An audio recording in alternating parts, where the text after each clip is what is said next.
Assalamualaikum warahmatullahi wabarakatuh. Hamdan wa syukran lillahi amma ba'd. Pada kali ini kita akan mempelajari materi tentang berzikir dan berdoa. Tentunya dua bentuk ibadah ini tidak pernah terlepas.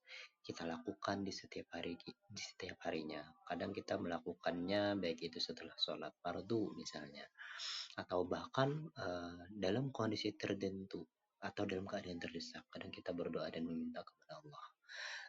Jadi kali ini kita akan membahas tentang bagaimana pengertian zikir dan doa, terus tata cara dan waktu serta tempat yang diutamakan untuk melakukan zikir dan doa. Pengertian berzikir dan berdoa. Berzikir berasal dari kata az-zikru yang bermakna mengingat Allah Subhanahu wa taala. Berzikir bisa dilakukan secara berjamaah atau sendirian dengan bacaan tertentu.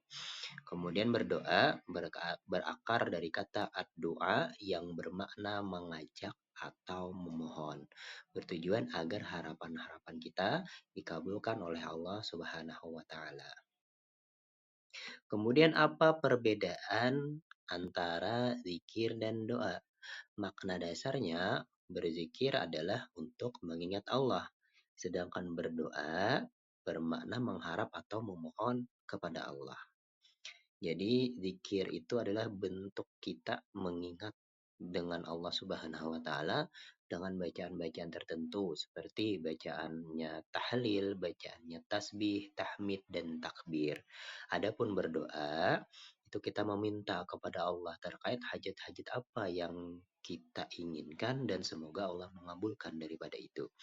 Kemudian di antara penyebab terjadinya zikir dan doa yaitu zikir disebabkan perbuatan nyata seperti sholat. Jadi sholat di dalamnya itu juga terdapat zikir-zikir yang diucapkan. Adapun berdoa disebabkan adanya kebutuhan yang diharapkan, baik secara sadar ataupun tidak sadar. Seperti sebenarnya di dalam sholat itu ada juga doa-doa, cuman sadar atau tidak sadar itu termasuk daripada doa. Contohnya sholat menyebabkan zikir, kemudian kebutuhan prestasi belajar menyebabkan kita berdoa. Itu diantara contohnya. Kemudian waktu dan tempat berzikir dan berdoa. Waktu utama untuk melakukan zikir dan doa yaitu setelah melaksanakan sholat fardu 5 waktu. Jadi setelah selesai sholat, kita dianjurkan untuk berzikir, kemudian kita berdoa kepada Allah Subhanahu wa taala. Adapun tempat utamanya yaitu di masjid. Nah, tempat paling utamanya kenapa? Karena masjid itu adalah Baitullah, rumahnya Allah. Namun waktu dan tempat tersebut bukan menjadi patokan pasti untuk melakukan zikir dan doa. Sebenarnya zikir dan doa itu bisa kita lakukan kapanpun dan dimanapun sesuai dengan kebutuhan dan keinginan kita.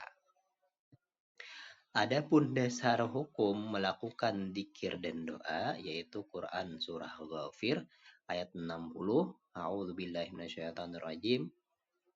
Waqala rabbukum ud'uni astajib lakum innal ladzina yastakbaruna an ibadati sayadkhuluna jahannama dakhirin.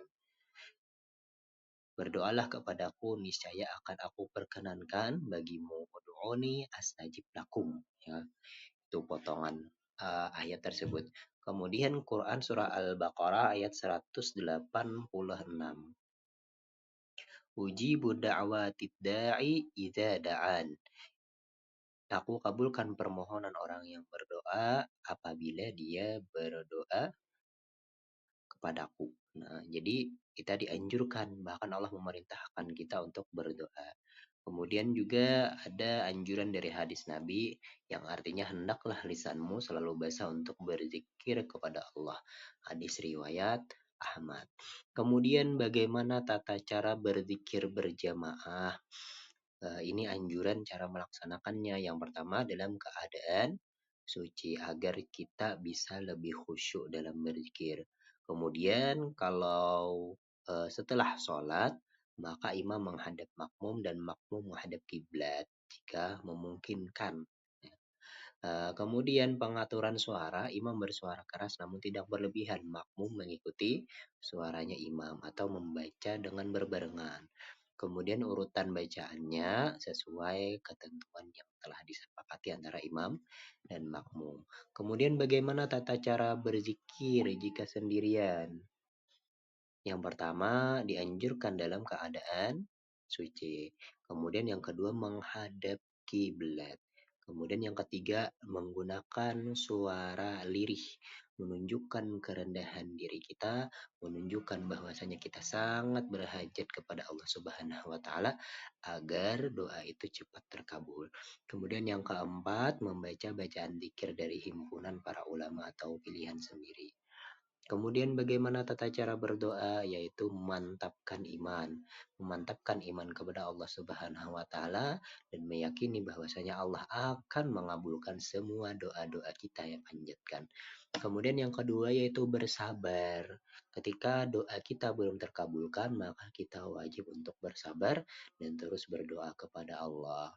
Barangkali bukan waktu yang tepat Allah untuk mengabulkannya dengan cepat. Kemudian yang ketiga dengan mengangkat tangan, mengangkat kedua tangan hingga terlihat bagian ketiak setinggi kedua bahu. Untuk mengangkat tangan itu banyak caranya ya kan.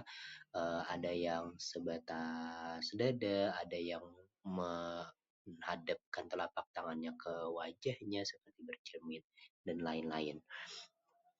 Kemudian bagaimana hikmah dari berzikir dan berdoa? Yang pertama mendekatkan diri dengan Allah, kemudian mendapatkan ketenangan jiwa serta optimisme hidup karena meyakini bahwasanya doa yang dipanjatkan akan dikabulkan nantinya.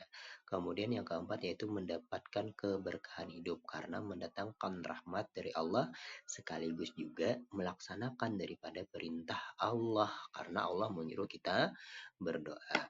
Janji Allah bagi orang yang berzikir Allah akan berikan dia umur yang barokah, kemudian Allah berikan dirinya mudah untuk melaksanakan ibadah-ibadah kebaikan dan juga Allah akan memberikan dirinya ketenangan hati.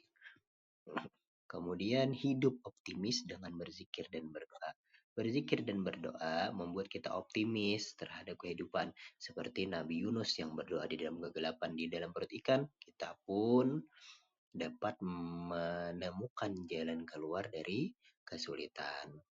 Kemudian bagaimana bentuk menteladani cerita daripada Nabi Yunus, ya kan? Yang pertama, Nabi Yunus itu berdoa di dalam kesulitan. Nabi Yunus berdoa di dalam perut ikan yang sangat gelap.